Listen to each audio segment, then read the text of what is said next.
Hello and welcome to another edition of Halcyon Blink. My name's Lauren Wise. I'm going to be your host for this episode. And on this episode, let's talk about a game that I believe doesn't get the kudos it deserves considering all it achieved, all it produced, and what an experience it is to this day. Metro Last Light. I actually have the limited edition version here with all the DLC and the extra gun and extra bullets.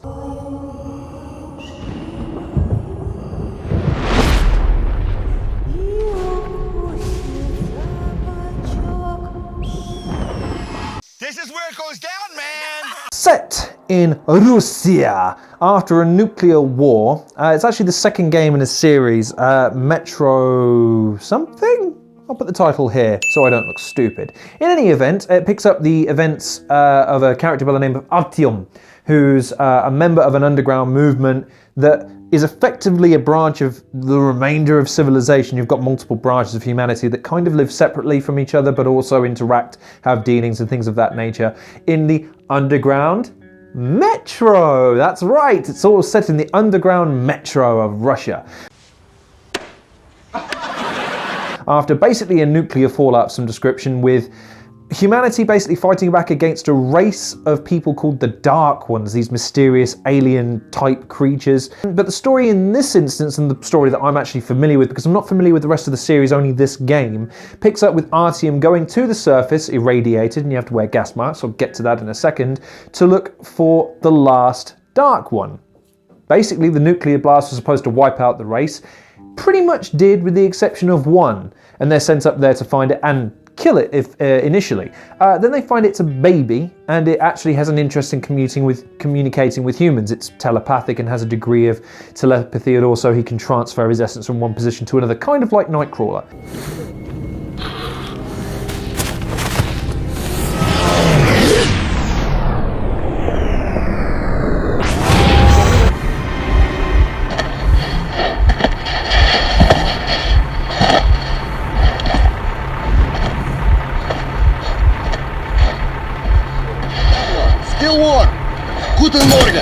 Artyom and this baby Dark One have a moment together and they become intrinsically entwined in each other's fates. And from that point onwards, it follows Artyom's story in trying to find the last Dark One again, having been knocked out and captured by a remnant of the last phase of humanity, the Nazis. Enough weapons for us to wipe the freaks and genetically impure from the face of the earth.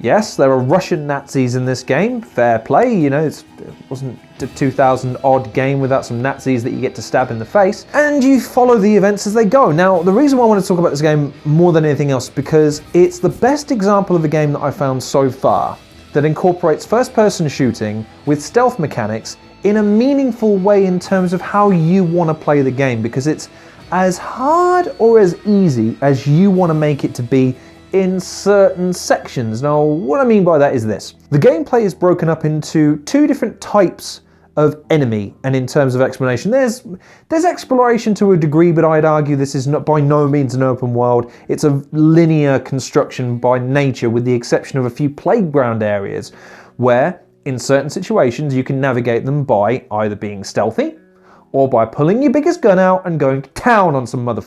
Choosing the former first. The stealth mechanics in this game, I'd argue, are really well done. You have a little light on your watch, on your wrist, basically, that tells you how much time you've got left in your air filters. So when you're on the surface, you have to put in a gas mask and you only have so much air that you can use, so you can't afford to wander around until the end of time. But you also have a little light that displays whether or not you can be seen. The reason this is relevant is because in stealth mode, you can choose to disengage from combat altogether and set yourself up to finally make your way around, like I say, an area where there's multiple paths to traverse through. Unfortunately, this game does suffer from that old, unfortunate AI sort of stigma of, "What is it?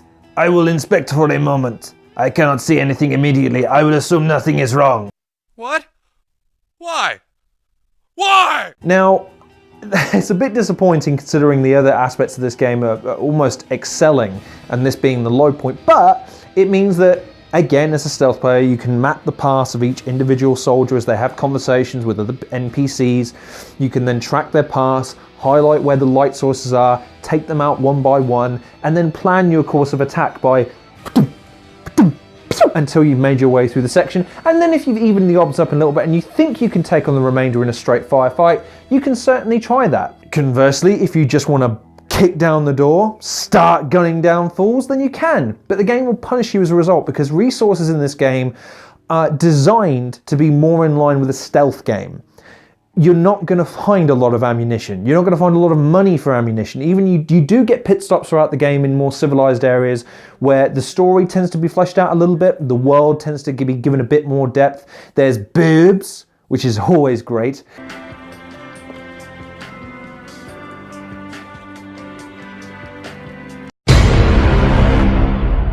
You also have opportunities to restock your supplies, modify your weapons, buy more bullets, things of that nature. But you never feel like you have so many bullets you can afford to go balls out in every stage. There are moments where the game actively encourages you to think about what you're about to do and how you're going to approach it. And the reason for this is simple. There are moments where you won't be able to stealth around, and those are the moments where you're going to wish you've saved your ammunition. Why? Because this world of irradiated monsters has brought forth some of the scariest bastard things you've ever seen. Giant cockroach, prawn kinds of things that live in the sewers.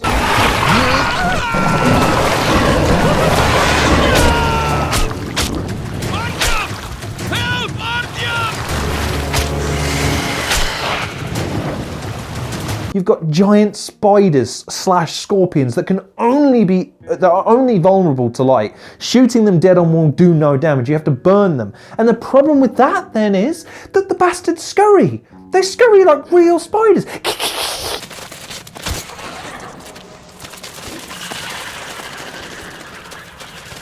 Which is scary as hell for an arachnophobic as me, because you've got the cobwebbing everywhere. They scurry away into a hole that you can't see, and then they disappear. And it goes quiet. And you have a moment where you pull out your shotgun, you look at how many bullets you have, and you realise you don't have enough bullets to just randomly fire at the place. You're going to have to wait for the thing to show itself.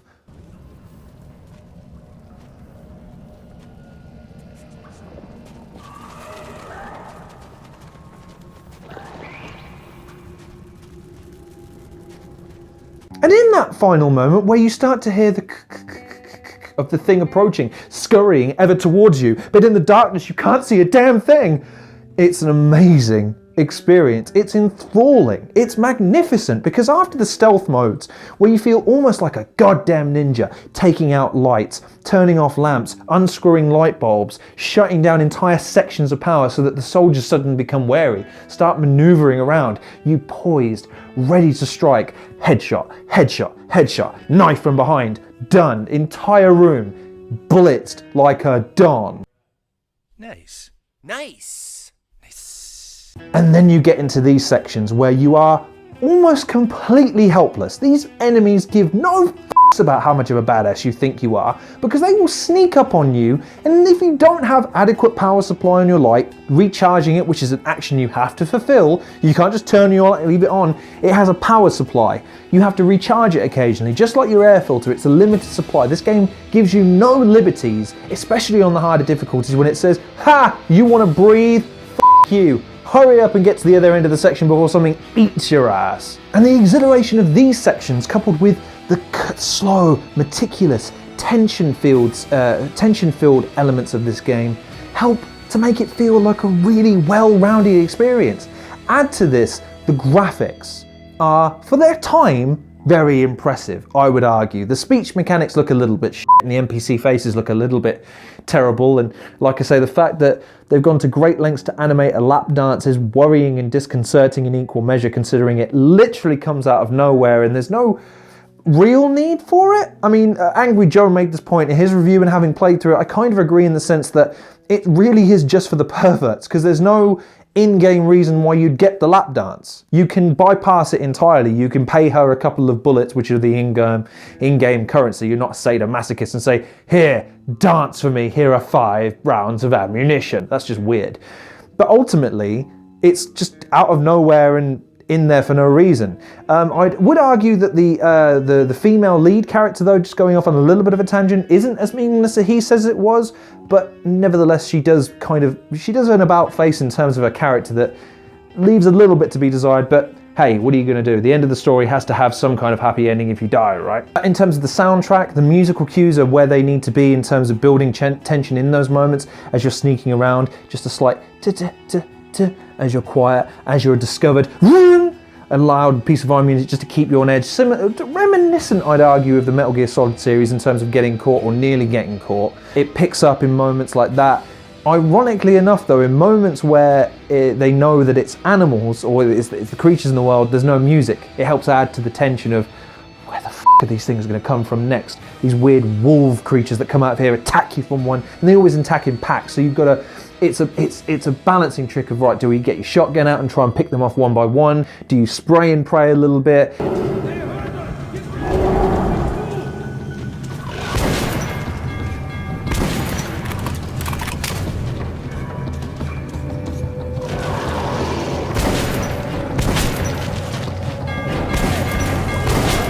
Because your handguns are useless in this situation. And with a loadout of 3 guns only throughout the course of the game, you have to manage what you think is actually going to be worth carrying with you. Your air rifle for more silent takedowns, a big Glock revolver for those instant kills right next to an enemy, big shotguns, AK-47s, things of that nature. Overall, this game is just a tremendously well-balanced experience. It's deep, immersive. It really paints a picture of a world that's desolate, almost without hope, and with a gameplay variety that's always keeping you on your toes in terms of what kind of section you're going to come across next and what kind of survival mode you'll need to engage in order to just make it to the next level. It's a fantastic experience and one that I don't think is really given the credit it's due. And a game that I've played through a couple of times just because whenever I get the itch to play through a first-person experience and I don't fancy anything with superpowers in it a la Bioshock, I tend to think about Metro because it's the best balance of running and gunning, hence horror-esque moments with the stealth mechanics that don't punish you if you get it wrong. You can feel like a dope sometimes for not noticing a particular soldier or missing a headshot and them going, where did that come from? And then they catch you. But ultimately you can just replay the section or restart from a checkpoint and just plan it a little bit better the next time.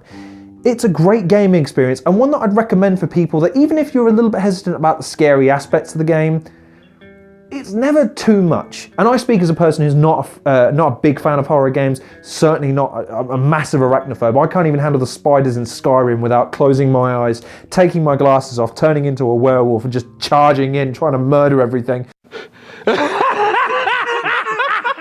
In terms of a gaming experience, I would seriously give it a 9 out of 10. It's just a fantastic first-person shooting experience.